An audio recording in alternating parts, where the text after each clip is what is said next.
At the end of August, an Oklahoma judge found that Johnson & Johnson and its subsidiaries helped fuel the state's opioid crisis and ordered the company to pay $572 million US. And this is one of just thousands of civil cases that are currently open. What does all of this opioid litigation mean for healthcare stocks? And will Canadian stocks be impacted? Morningstar equity analyst Sue Romanov is here with us from Chicago to discuss it. Sue, thank you so much for being here today. Hi, thank you for having me. What do these opioid cases mean from an ESG perspective for these pharmaceutical companies? Is it a case of shutting the stable door after the horses left? I agree with you. I don't know that the current environment is helpful in solving the epidemic.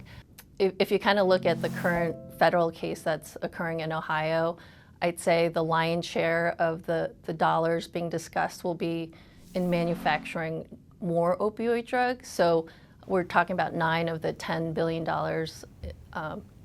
that are proposed in the settlements right now. What is the kind of impact that you anticipate on the companies themselves as a result of this litigation?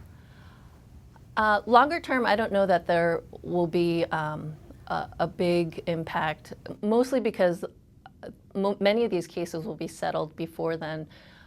There's a lot of litigation fatigue. I think Teva in particular, they spend about $100 to $500 million in legal fees just annually just for this, and a lot of those dollars should really be directed toward operations. Do you foresee any changes to our estimates based purely on the fact of this? Right now, I've kind of baked in about $1 billion in settlement for Teva, where we've also included some litigation fees as well. So longer term, I do not see that impacting the longer term financials. How will this litigation impact the ESG attractiveness of these companies? Yeah, so I think this is a highly politicized matter. I don't know that something like this could have been avoided, since it seems that they've kind of targeted the largest companies, the largest distributors, and the largest manufacturers. If anything, they'll probably want to include terms in the settlements where new cases won't come up, so we won't have this recurring again.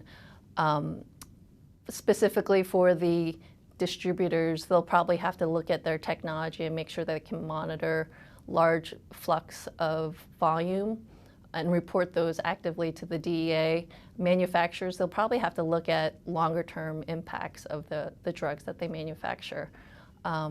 And maybe overall they'll tweak governance, but I don't know that there are any other things that come to mind. Finally, MCK, Jean Coutu, and Shoppers Drug Mart are 3 Canadian companies that are involved with these issues. What are your views on these companies?